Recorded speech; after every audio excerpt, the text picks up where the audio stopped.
द्वादशी का पुण्य दिन भक्तों का है मान, श्री विष्णु के चरणों में ध्यान धरने का यही तो समय है महान। इस दिन कथा श्रवण से जीवन में आता है रस, मिलता है पुण्य, मिटते हैं सारे पाप। जो भी श्री विष्णु की शरण में आता है उसके पाप स्वतः ही कट जाते हैं। जय श्री कृष्णा, राधे राधे। आप सभी का दिन शुभ और मंगलमय हो। इससे पहले की सभी कथा और अध्याय सुनने के लिए आप सभी का बहुत बहुत धन्यवाद। कार्तिक मास की द्वादशी तिथि धर्म, आस्था और भक्ति का संगम मानी जाती है। इस दिन भगवान श्री लक्ष्मी नारायण की पूजा और कथा श्रवण करने से जीवन में अपार सुख, शांति और समृद्धि का वास होता है। द्वादशी का यह दिन हम सबके लिए एक विशेष संदेश लेकर आता है, जीवन में धर्म और सत्य के मार्ग पर चलने का। आज की इस कथा का श्रवण करने से हमें आत्मिक शांति और पुण्य की प्राप्ति होगी, जो हमारे जीवन को उज्जवल और सफल बनाती है। तो आइए प्रिय श्रोताओं, आज की इस दिव्य कथा की यात्रा में आगे बढ़ते हैं। अब तक की कथाओं को भक्ति भाव से सुनने के बाद महाराज पृथु ने देवर्षि नारद जी से निवेदन किया, हे देवर्षि, आप सर्वज्ञ हैं और मैं अज्ञानी हूँ। कृपया कर बताइए, संतान वृद्धि और सुख संपत्ति देने वाली महाविद्या, महामाया, महामेधा, माँ स्मृति, महामोह, महादेवी, महाईश्वरी और सर्वेश्वरी अहोई देवी की उत्पत्ति कैसे हुई और इनका व्रत कब और कैसे किया जाता है। राजा पृथु की इस विनम्र प्रार्थना सुनकर नारद जी मुस्कुराए और बोले, हे राजन, ध्यान पूर्वक सुनो, मैं तुम्हें एक प्राचीन कथा सुनाता हूँ। एक समय कलयुग में बहुत भयंकर दुर्भिक्ष पड़ा, अर्थात चारों ओर अकाल और महामारी फैल गई। अनेक लोगों की अकाल मृत्यु हो गई। भूख और रोग से संसार व्याकुल हो उठा। लोग इस विपत्ति से मुक्ति पाने का उपाय सोचने लगे। अंततः सबने निश्चय किया कि कार्तिक कृष्ण सप्तमी को व्रत रखेंगे और दिन भर उपवास करेंगे। व्रत के प्रभाव से सायंकाल अचानक चामुंडा देवी प्रकट हुई। हाथ में नरमुंड लिए तेज से दमकती हुई देवी बोली, मैं रुद्र के साथ विहार करने आई हूँ, परंतु संसार में अब पाप फैल चुका है। ब्राह्मण वेदहीन हो गए हैं, क्षत्रिय निर्बल हो गए, वैश्य और शूद्र धर्म से विमुख हो गए हैं। स्त्रियों ने भी पतिव्रता धर्म त्याग दिया है, इसलिए सभी को अहोई व्रत रखना चाहिए। कार्तिक कृष्ण सप्तमी और अष्टमी के दिन रोगी को छोड़कर सभी स्त्री पुरुष भोज्य त्याग कर सायंकाल अहोई देवी का पूजन करे। देवी ने आगे कहा, अहोई देवी मेरा ही स्वरूप है, इसलिए जो मेरा पूजन करेगा उसे संतान सुख और जीवन के संकटों से मुक्ति मिलेगी। पूजन के बाद सब लोग अपने घरों को गोबर और मिट्टी से लीपकर साफ करें। फिर लाल, पीले, हरे और सफेद रंगों से अपने द्वार पर मेरी मूर्ति बनाएं। स्वादिष्ट पकवान बनाकर मेरी पूजा करें। तभी एक स्त्री बोली, हे माता, हम तो नीच कुल की स्त्रियां हैं, हमारा कर्तव्य क्या होगा। देवी ने कहा, तुम लोग भी मेरे भक्त हो, जो मेरा पूजन करेंगे वह तुम्हारी संतान की भी पूजा करेंगे और तभी उनकी पूजा सफल होगी। मेरी पूजा के बाद कुम्हार और मालिन की भी पूजा की जाए। यह कहकर चामुंडा देवी अंतर ध्यान हो गई।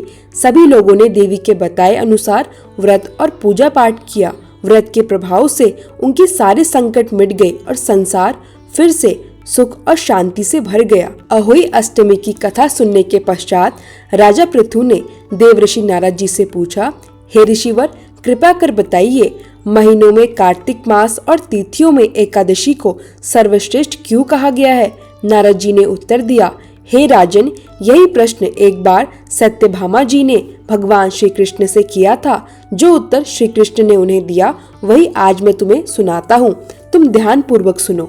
एक समय की बात है, शंख नामक एक दैत्य जो समुद्र का पुत्र था, बहुत बलवान और घमंडी बन गया।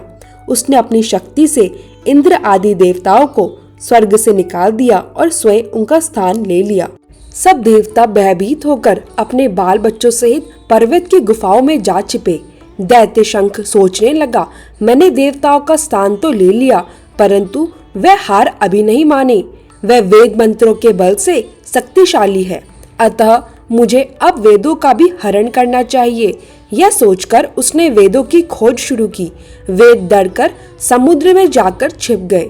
जब संसार वेद विहीन हो गया तो ब्रह्मा जी सहित सभी देवता चिंतित हो उठे। वह सब मिलकर भगवान विष्णु की शरण में गए। भगवान उस समय शेष सैया पर विश्राम कर रहे थे। देवताओं ने उनके जागरण हेतु भजन, कीर्तन, गायन और वादन आरंभ किया। भगवान विष्णु जब जागे तो देवताओं ने उनकी पूजा अर्चना की। आसन, पाग, अर्घ, आचमन, स्नान, वस्त्र, चंदन, पुष्प, धूप, दीप, नैवेद्य, पान, परिक्रमा और नमस्कार से उनका पूजन किया। भगवान प्रसन्न होकर बोले, हे देवताओं, मैं तुमसे प्रसन्न हूँ।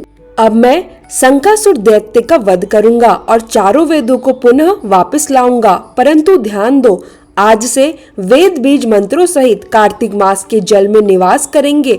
इसलिए जो भी कार्तिक मास में स्नान करेगा उसे यज्ञ के समान पुण्य मिलेगा और उसके सभी विघ्न दूर हो जाएंगे। हे देवताओं, आज एकादशी तिथि के दिन तुम सबने मुझे जगाया है, इसलिए इस दिन की महिमा सभी तिथियों से अधिक होगी। कार्तिक और एकादशी दोनों ही मुझे अत्यंत प्रिय हैं। इतना कहकर भगवान विष्णु मत्स्य रूप यानी मछली अवतार धारण करते हैं और विंध्याचल पर्वत में तपस्या कर रहे महर्षि कश्यप की अंजलि में प्रकट होते हैं। महर्षि कश्यप ने उन्हें एक कमंडल में रख लिया। जब कमंडल भर गया तो मछली ने कहा, हे ऋषिवर, मुझे एक बड़ा स्थान दो। कश्यप जी ने उसे एक घड़ा दिया, परंतु वह भी छोटा पड़ गया। तब उन्होंने उसे कुएं में छोड़ दिया, परंतु वह मछली और बढ़ती गई, इतनी बड़ी कि कुआं भी छोटा पड़ गया।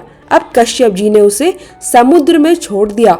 समुद्र में पहुंचकर भगवान मत्स्य रूप में विशाल हो गए और उसी रूप में जाकर दैत्यराज शंकासुर का वध किया। दैत्य के वध के बाद भगवान मत्स्य रूप से मुक्त होकर बद्रीनारायण धाम चले गए। वहाँ भगवान ने देवताओं से कहा, हे देवताओं, मैंने शंकासुर का वध कर दिया है। अब तुम सब समुद्र के भीतर जाकर वेदों को खोज लाओ।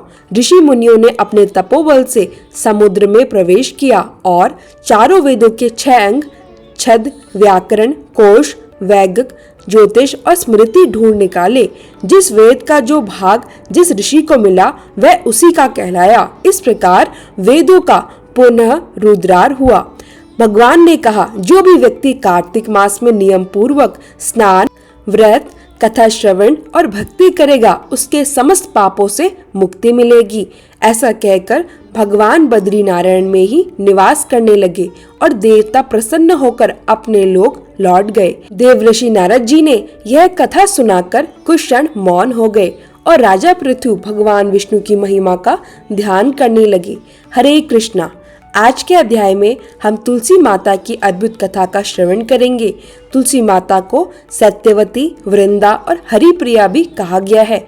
उनकी पूजा से मनुष्य के जीवन में सुख, समृद्धि और शांति का आगमन होता है। जो भक्त तुलसी माता की कथा श्रद्धा से सुनता है वही जीवन में भक्ति और वैराग्य दोनों का फल प्राप्त करता है। अब सुनिए श्री तुलसी चालीसा का पाठ। जय जय तुलसी भगवती सत्यवती सुखदानी, नमो नमो हरि प्रेयसी श्री वृंदा गुण खानी। हे श्री हरि की प्रिय सखी, आपकी महिमा अपरंपार है। आप हरि के चरणों में सदा लीन रहती हैं और भक्तों के जीवन से दुख मिटाती हैं। श्री हरि शीस रजनी देहु अमरवर अम्ब, जनहित हे वृंदावनी अब न कर विलंब। धन्य है आप हे तुलसी माता, आपकी महिमा अगम है। जिनकी चर्चा स्वयं वेद और श्रुति करते हैं। हरि के प्राणों से आप प्रिय हैं और आपने केवल हरि की प्राप्ति के लिए कठोर तपस्या की थी। जब भगवान आपके दर्शन से प्रसन्न हुए तो उन्होंने कहा, हे तुलसी, तुम हमें उतनी ही प्रिय हो जितनी राधा हमारी आत्मा समान है। जब आप भगवान से मिलने की प्रतीक्षा कर रही थी तब श्री हरि ने वचन दिया, हे तुलसी, मैं तुम्हें अपनी पटरानी बनाऊंगा। इसी कारण आपको हरि पटरानी, तुलसी महारानी कहा जाता है। अब सुनिए तुलसी माता के जन्म और शालिग्राम विवाह की कथा। पुराणों में वर्णित है कि जब भगवान ने असुर जलंधर का वध किया तब जलंधर की पत्नी वृंदा अत्यंत पतिव्रता स्त्री थी। उन्होंने अपने पति की रक्षा हेतु महान तप किया था। भगवान विष्णु ने जलंधर का वध करने के लिए स्वयं उसका रूप धारण कर वृंदा के पास गए। वृंदा ने यह कपट जान लिया और भगवान को श्राप दे दिया, हे विष्णु, तुमने मेरे पति के साथ छल किया, इसलिए तुम पत्थर के समान जड़ रूप धारण करोगे। भगवान ने यह श्राप सहर्ष स्वीकार किया और बोले, हे वृंदा, तुमने जो धर्म के लिए तप किया उसी के कारण तुम्हें संसार में तुलसी के नाम से पूजा जाएगा और मैं पत्थर रूप में शालिग्राम कहलाऊंगा। जो भी भक्त तुलसी पत्र से मेरी पूजा करेगा उसे वही फल मिलेगा जो बड़े बड़े यज्ञों से प्राप्त होता है। भगवान ने आगे कहा, हे तुलसी, तुम्हारे बिना मैं किसी पूजा को स्वीकार नहीं करता। जो भक्त तुलसी पत्र चढ़ाए बिना भोग लगाए उसे वह भोग स्वीकार्य नहीं होता। इस प्रकार तुलसी और शालिग्राम का दिव्य मिलन हुआ और तुलसी माता बनी हरि की पटरानी। तुलसी की महिमा ऐसी है कि जो भक्त तुलसी का एक पत्ता भी श्रद्धा से भगवान विष्णु को अर्पित करता है उसे हजारों यज्ञों का फल मिलता है। तुलसी का दर्शन, उसका जल या उसके निकट बैठना भी पापों को दूर करने वाला माना गया है। तुलसी माता की भक्ति का विशेष महत्व है। जो भक्त तुलसी माता की सेवा और पूजन करता है उसके जीवन में दुख और रोग दूर हो जाते हैं। तुलसी माता की पूजन का विधान बहुत सरल और शुभ है। सुबह अपने घर के आंगन को साफ करें, गोबर और मिट्टी से आंगन को लीपे, लाल, पीला, हरा और सफेद रंगों से द्वारा तुलसी माता की छवि बनाएं। तुलसी के पौधों के पास दीप, धूप, नैवेद्य और पुष्प अर्पित करें। भक्त तुलसी माता के लिए 56 प्रकार के व्यंजन बनाते हैं। इससे उनकी भक्ति और श्रद्धा प्रकट होती है। तुलसी माता की आरती में कहा गया है, जो भक्त सुबह तुलसी का भजन करता है उसे श्री कृष्ण के दर्शन होते हैं। जो दोपहर में तुलसी की पूजा करता है उसका भोग भगवान विष्णु को प्रिय होता है। जो संध्या में तुलसी माता की आरती करता है उसे भगवान की विशेष कृपा मिलती है। जो रात को तुलसी माता का भजन करता है उसे मोक्ष और जन्म मृत्यु के चक्र से मुक्ति मिलती है। इस प्रकार तुलसी माता की पूजा, 56 भोग और भक्ति से संपत्ति, संतान सुख और स्वास्थ्य की प्राप्ति होती है। द्वादशी का यह पावन दिन भक्तों के लिए अत्यंत मंगलकारी है। जो व्यक्ति इस दिन कथा श्रवण करता है वह आत्मिक शांति और पुण्य प्राप्त करता है। राजा पृथु ने देवर्षि नारद जी से पूछा, हे ऋषिवर, इस कथा से हमें क्या शिक्षा मिलती है, क्या संदेश मिलता है? नारद जी ने उत्तर दिया, हे राजन, इस कथा से हमें 3 मुख्य बातें सीखने को मिलती है। पहला, धर्म और सत्य के मार्ग पर चलना जीवन को उज्जवल बनाता है। दूसरा, व्रत, पूजा और कथा श्रवण से जीवन के विघ्न दूर होते हैं। तीसरा, भक्ति और श्रद्धा से तुलसी माता और भगवान विष्णु की कृपा प्राप्त होती है। जो व्यक्ति कार्तिक मास की द्वादशी को भक्ति और नियम से मनाता है उसके पाप कट जाते हैं और जीवन में सुख, समृद्धि और संतान सुख का वास होता है।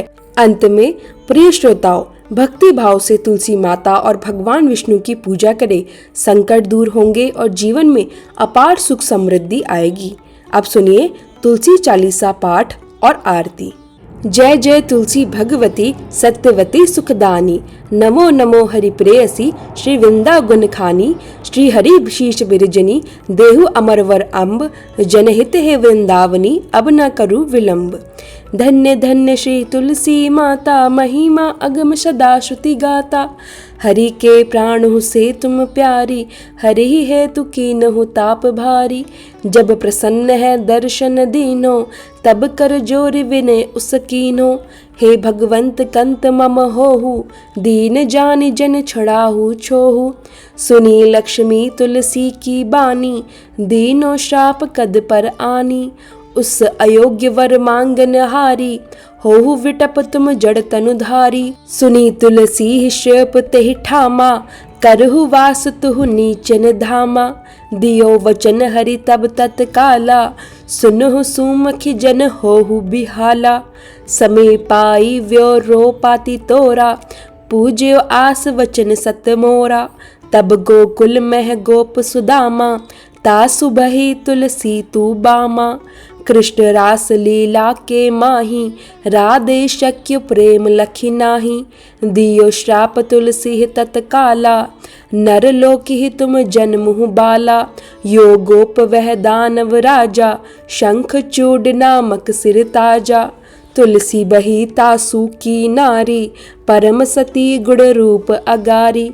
अस दे कल्प बीत जब गयूं, कल्प त्रेत जन्म तब भयूं। वृंदा नाम भयो तुलसी को, असुर जलंधर नाम पति को। करी अति द्वंद अतुल बल धामा, लीना शंकर से संग्रामा। जब निज सैन्य सहित शिव हारे, मरही ना तब हरि पुकारे। पतिव्रता वृंदा थी नारी, को न सके पति ही संगहारी। तब जलंधर ही भेष बनाई, वृंदा ढिग हरि पहुँचो जाई। शिव हित लही करी कपट प्रसंगा, कियो सतीत्व धर्म तो ही भंगा। भयो जलंधर कर संगहारा, सुनि उर शोक उपारा। तीषण दियो कपट हरि टारी, लखी वृंदा दुख गिर उचारी। जलंधर जस हत्यो अभीता, सोई रावण तस हरि ही सीता। अस परस्तर समहृदय तुम्हारा, धर्म खंडी मम पति ही संहारा। यही कारण लही श्राप हमारा, होवे तनु पाषाण तुम्हारा। सुनी हरि तुरत ही वचन उचारे, दियो श्राप बिना विचारे।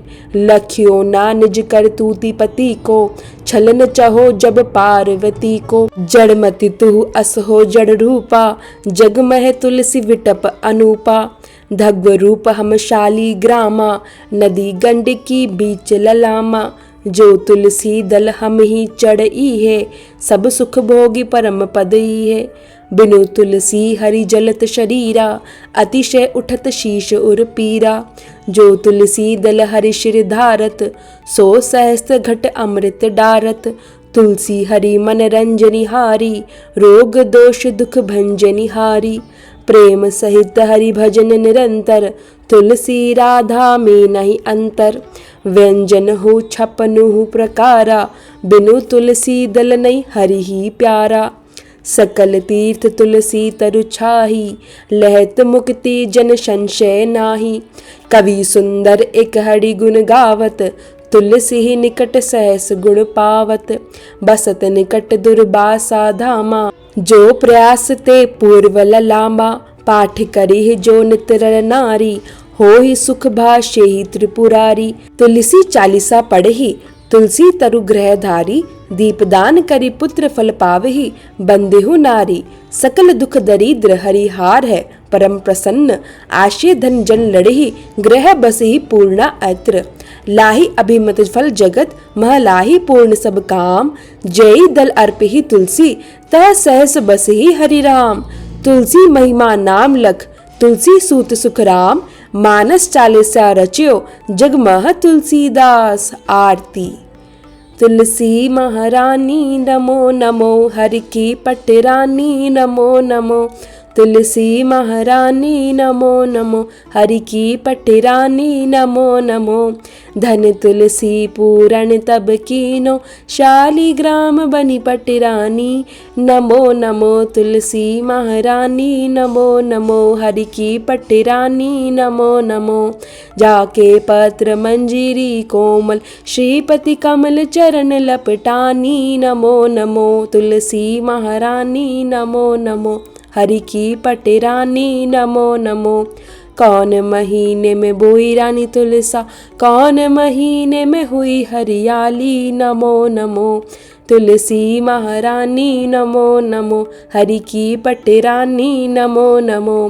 कौन महीने में हुई तेरी पूजा, कौन महीने हुई पटरानी नमो नमो। तुलसी महारानी नमो नमो, हरि की पटरानी नमो नमो। आषाढ़ मास में बोई रानी तुलसा, सावन महीने हुई हरियाली नमो नमो। तुलसी महारानी नमो नमो, हरि की पटरानी नमो नमो। कार्तिक मास में हुई तेरी पूजा, मंगसिर मास हुई पटरानी नमो नमो। तुलसी महारानी नमो नमो, हरि की पटरानी नमो नमो। धूप दीप नैध्व आरती, पुष्पन की वर्षा बरसानी नमो नमो। तुलसी महारानी नमो नमो, हरि की पटरानी नमो नमो। 56 भोग 3600 व्यंजन, बिन तुलसी हरि एक न मानी नमो नमो। तुलसी महारानी नमो नमो, हरि की पटरानी नमो नमो। जो तुलसी को सवेरे गाए, श्री कृष्ण के दर्शन पाए नमो नमो। तुलसी महारानी नमो नमो, हरि की पटरानी नमो नमो। जो तुलसी को दोपहर में गाए, खीर खांड का भोग लगाए नमो नमो। तुलसी महारानी नमो नमो, हरि की पटरानी नमो नमो। जो तुलसी को सांझ को गाए, श्री कृष्ण की आरती उतारे नमो नमो। तुलसी महारानी नमो नमो, हरि की पटरानी नमो नमो। जो तुलसी को रात को गाए, श्री कृष्ण के चरण दबाए नमो नमो। तुलसी महारानी नमो नमो, हरि की पटरानी नमो नमो। सभी सखी मैया तेरो यश गावे, भक्ति दान दीजे महारानी नमो नमो। तुलसी महारानी नमो नमो, हरि की पटरानी नमो नमो। तुलसी महारानी नमो नमो, हरि की पटरानी नमो नमो।